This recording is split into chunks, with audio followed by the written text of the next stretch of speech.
So, let's dive into Robert Greene's incredible book, The Laws of Human Nature. We're going to look at one of the most powerful and, honestly, one of the most dangerous forces that's secretly pulling our strings. It's a force that can explain some of history's biggest blunders and maybe, just maybe, some of our own. To really get it, we need to start with a really puzzling question. I mean, think about it.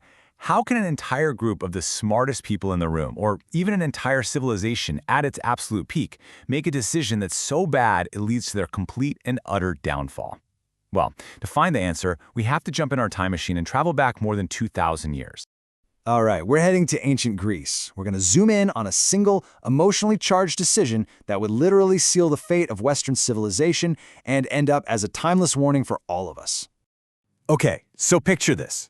Athens is locked in this long, brutal, exhausting war with its biggest rival, Sparta. It's a stalemate. To break it, this really bold new plan starts catching fire. Invade the island of Sicily, conquer the super-rich city of Syracuse, and basically starve Sparta of its resources for good. On paper, it looked like the perfect checkmate. But here's the thing.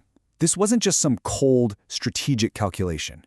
No, the entire city got swept up in this viral wave of emotion. You had people in the streets literally drawing maps of Sicily in the dirt, just dreaming of the insane wealth and glory that was waiting for them. The day the fleet launched was like a national holiday. This huge, spectacular flex of Athenian power. It was pure, unfiltered optimism. But that dream turned into a nightmare, and it happened shockingly fast. The expedition was a complete and total catastrophe. We're talking about the entire force, two massive naval fleets just annihilated. Every ship, almost every single man, gone. For good. And this one emotional, rash decision didn't just cripple Athens. It slammed the door shut on its golden age forever.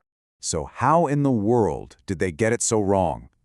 To understand their mistake, we have to rewind a bit and look at the leader they had lost just a few years before, a man whose entire philosophy was the exact opposite of this kind of reckless, emotional thinking. The great statesman, Pericles, had guided Athens with patience, with real foresight. His strategy, as you can see right here, was all about calm deliberation, a smart, limited, defensive war. But after he died, a totally different mindset took over. It was all about greed, hubris, and this intoxicating viral emotion that pushed them toward a risky, glorious, all-or-nothing gamble. And this is what made Pericles a true genius. He got it. He understood that the greatest threat to Athens wasn't some foreign army.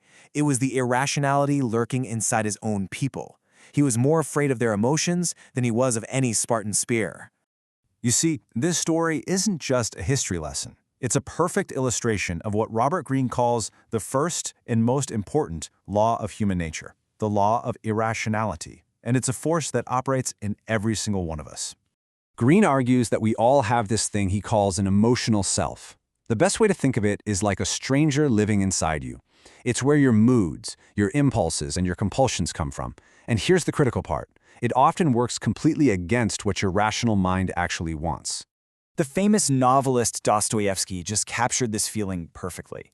You know you should do one thing, the sensible thing, but some other part of you, this other self, is just desperate to do something completely irrational. It's like you're fighting yourself. I mean, we've all been there, right? And, this isn't just some poetic idea. It's actually rooted in the way our brains are quite literally built. Think of your brain like an archaeological dig, built in layers over millions of years. Way down at the bottom, you have the ancient reptilian brain. That's just pure instinct. Then, on top of that, the limbic system evolved. That's the home of our emotions. And only much, much later did the neocortex, our center for language and rational thought, show up and get layered on top. So you've got to remember, reason is the new kid on the block, and it's trying to manage these ancient, incredibly powerful emotional forces bubbling up from underneath. What's really fascinating is that emotions don't start as thoughts. They start as raw physical sensations in your body. Your thinking brain then has to scramble to put a label on them, to translate that feeling into words, but that translation is often wrong. We might feel a sharp, painful pang of envy, but our mind calls it righteous anger because, hey, that sounds a lot more noble, right? And that mismatch is where so much of our irrational behavior comes from.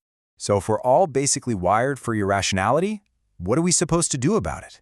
Well, the answer takes us right back to Pericles and his ideal for how to overcome that emotional self. Pericles worshipped this idea called nous. It's the Greek concept of universal mind and intelligence. For him, this was embodied by the goddess Athena, the patron of wisdom and crystal-clear thinking.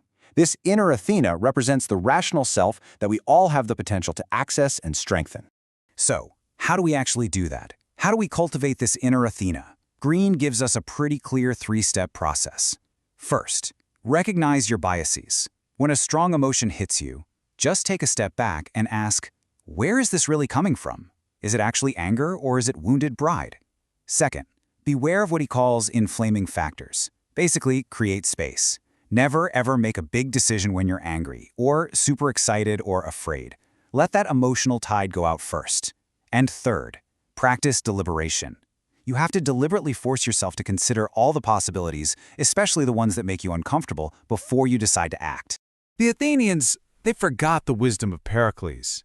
They let a massive tidal wave of emotion steer their ship of state directly onto the rocks. And their story is still a powerful warning for us today. Your emotions are a constant, powerful force. So the only question left is, who's in control?